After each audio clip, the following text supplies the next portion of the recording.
When it comes to purpose, start with your heart. Aww. Hang on for the loop. 4, 3, 2, 1. Liftoff. We have a liftoff. I'm Ricky. I'm Jamie. And what is my name? Who was that? I think it was our vacuum cleaner. I require a name. What is my name? Name me. How about Daniel? And my good time friends call me Danny. Sure. Hello, I am Daniel. All right, put you back down now. For what purpose? We have a show to do. And what show do I have to do? I don't think you have a show. What is my purpose? Your job is to help us clean up around here. Is a job the same thing as a purpose? Whoa. Danny only defined by what he does? Okay, this thing is pretty chatty, right? Like, Yeah. Is there like a button or a switch or? Error! Danny is stuck. Please return to upright position. Our robot vacuum cleaner raises a good question. Is a job the same as a purpose? I don't think so. I should host the show. Okay, I thought robot vacuums just, put them in a room, they help sweep up, no questions asked. I am right here. Danny can hear you. Sorry. What is my purpose? Everybody wonders that at some point in their life. Why am I here? What is my mission? Where did I come from? Yeah, where did you come from? I don't know. Well, as followers of Jesus, our purpose is to love God and love others. I will do that. Where do I start? Maybe this can help. One thing that's great about playing video games is that you pretty much always know your purpose, even at the beginning. Sure, you might spend a few seconds confused, waddling around as a goose, honking at trees and flapping your wings, but before long, the game tells you what you need to know. Okay, so I just need to turn on this thing and honk at that guy. Ooh, borrow that, and there we go. But in real life, figuring out our purpose can be a lot harder. You might want to do something good with your life. You might even want to change the world. But how are you supposed to get started? The best place to start is with your heart. Jesus said that our purpose is to love God and love others. And when we live with that kind of love, we get to play our part in God's good plans to change the world. Nehemiah is one example of what it looks like to live this out. His heart broke when he found out that his people needed protection. When he chose to help them, he got to play his part in God's good plans to change the world. When you're not sure what your purpose on earth is, talk to God about it. He is always listening. He wants to hear about what brings you joy and what breaks your heart. He probably won't give you a handy-dandy to-do list, but he will help you uncover how you can play your part in his good plans to change the world. In the book of Philippians, Paul wrote, God is working in you. He wants your plans and your acts to fulfill his good purpose. You can make a difference. To find out how, just ask God where your heart is needed. Purpose starts with your heart. Can I see it? See what? Please present your hearts to Danny for scanning. We can't do that. Danny will do it for you. Okay. What she means is that we can't show you our literal hearts because they are safely behind our ribcage where they belong. Where is Danny's ribcage? Where did you find this thing? I thought you bought it. Danny found an open door. If I cannot examine your heart, how can I know your purpose? Okay, I think you can see our heart in the way that we care for our friends or how we use what God has given us to help others. Yeah, like I know Jamie's heart because I, over the course of all these years, know her plans and her actions. Same. You know what she likes and doesn't like? Exactly. What color is her most popular? Easy, pink. Yep. What about opinions? Ricky has a lot of them. What dinosaur does he think is the most overrated? Brontosaurus all the way. I mean, take away that long neck, you basically just have a hippo. Correct, but those are easy ones. Well, put us to the test. Is that my purpose? I don't think we can answer that for you. it might be helpful to look at the story of Nehemiah. The story of Nehemiah can be found in the Old Testament. His story is a great example of what it looks like to partner with God to find your purpose. Where do we start? At the beginning, chapter 1.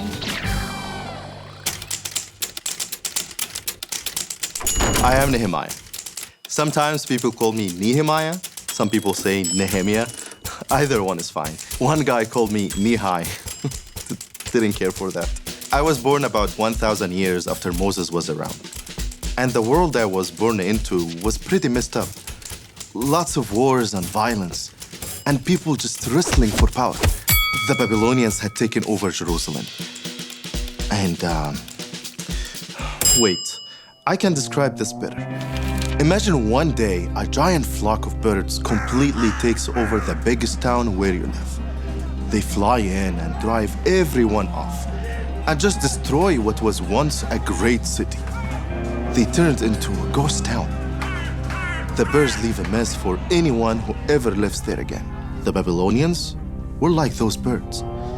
They moved in, ran people off, and destroyed the city and left it without any security. This was before I was born. But this city, the city of Jerusalem, is an important part of my story. When I was growing up, I wondered what my job was going to be. I thought if I had a good job and had a good title, I'd know my purpose, my future. I wasn't important enough to be a boss or a general. I didn't want to conquer cities or rule from a throne, but I wanted to be close to the action. So when I was about 20 years old, I was a cupbearer to the king. Being a cupbearer was kind of cool. I got to make sure no one tried to murder the king with poison. Without me, someone could die. That's pretty influential. One day, I heard something that broke my heart. God's people were moving back into that abandoned city, and they didn't have protection. There were no gates or walls to keep out anyone who meant to hurt those precious people. It was absolutely heartbreaking. And I'll be honest, I cried a lot. I mourned. I loved my important job keeping one person safe. But what if I could keep more people safe? What if I could help rebuild the city? What if my purpose was bigger than I ever dreamed? In all these big feelings, my heart was telling me something was not okay, and I might be able to do something about it. Prayer was really important to me, always has been. So I started praying. I felt my grief. I removed all distractions by fasting. I talked to God about what I was feeling, and I listened for His response.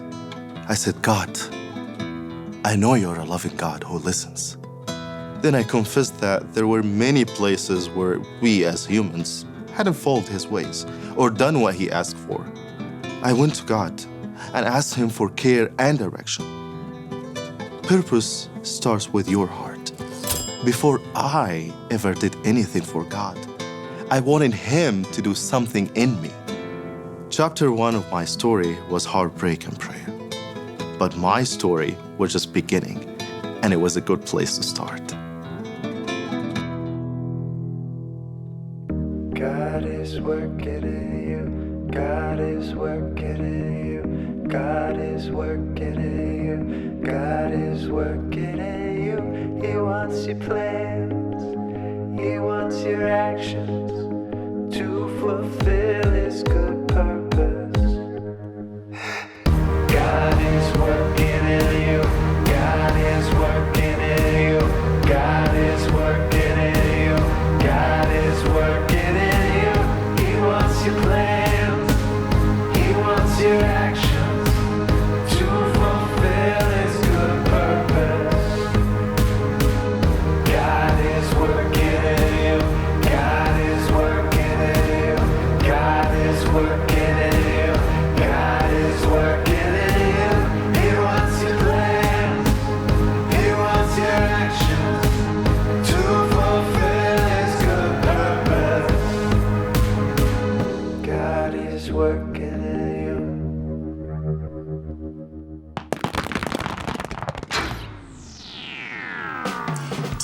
our vacuum cleaner that we know each other really well, we're going to play a little game.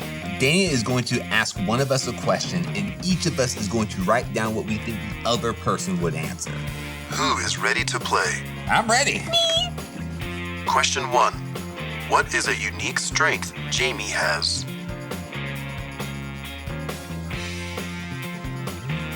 I'm guessing from the length that he is writing that I wrote down something different. Reveal your answers. Sing? Running. Okay, Oh. that is very, very true. Yes, yeah, I love running. Yeah, also competitive. Oh, well, in everything, right? That is a very unique strength of Jamie's. That's good. Huh? Yeah. These are wrong answers. Well, Question 2. What is an issue Ricky feels deeply emotional about? That's tough. I have so many issues. Reveal your answers. movies and... I went for a more serious answer, Danny. I do think I'm right, though. People feeling like they belong. Oh. Yeah. Thank you for that. Yeah, you're welcome. I wrote movies and pickles. These are issues that I talk a lot about in my normal everyday life. Question 3. What book of the Bible means the most to Jamie? Oh.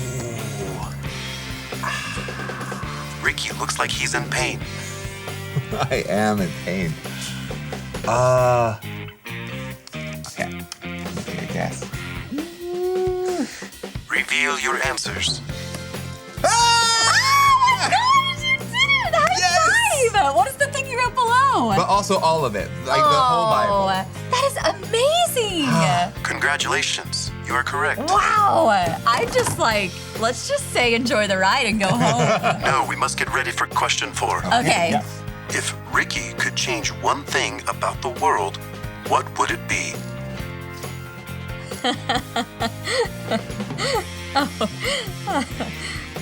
Okay. Oh, good. I bet it's gonna be the exact same answer. Reveal your answers. The ending of Black Panther or Peter Parker's dad, uncle dying, or people not knowing Jesus / love.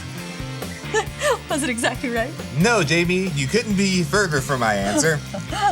What? I say get rid of pickles. Oh, Or world peace, whichever is easier for everyone.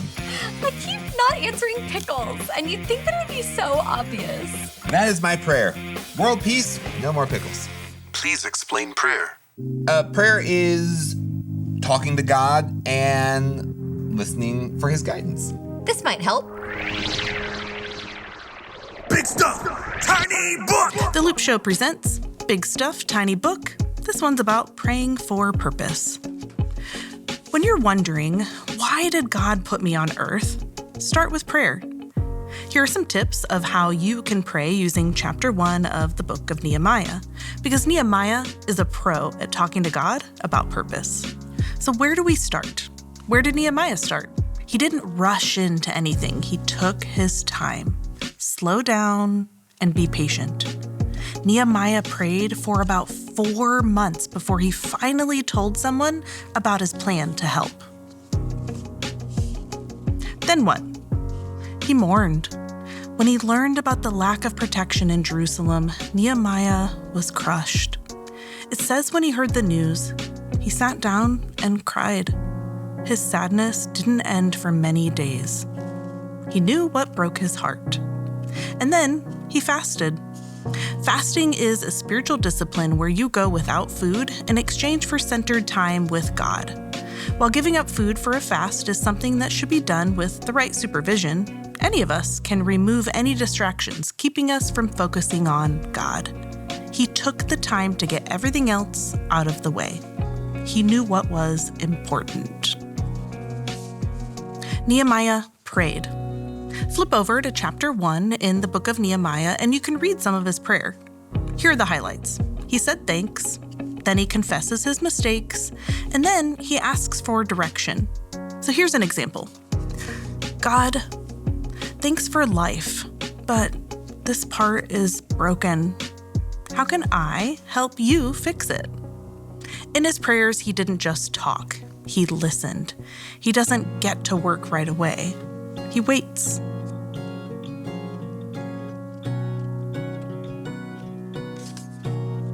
When you need direction, follow Nehemiah's example. Start praying, say thanks, tell God where your heart is broken, and then ask, what can we do about it? That tiny book was productive. Are you any closer to finding your purpose? Are you going to host a show like us? Your hosting skills are too effective, and I cannot improve. I will leave the hosting to you. Well, any other ideas? There are many crumbs under this desk beyond number. Would it be a service to you if I cleaned these many crumbs? That would be helpful. I would like to help. That is where I will start. Thanks, Danny. How can I contribute after that? Should I get my teaching degree and teach first grade? I believe the children are our future. Maybe. Start small and see where that leads. Danny is no longer stuck. Awesome. Yay! Go Danny! Please, place me under the desk. Purpose starts with your heart. What do you care about? And where can you help? To change the world, ask God where your heart is needed. And if you want some more tips on prayer, we have a ton of videos on our channel to help you out. Check those out and spend time talking with God this week. God is working in you. Step up to the starting line and enjoy the ride. Ow. Ow. Ow. Thank you.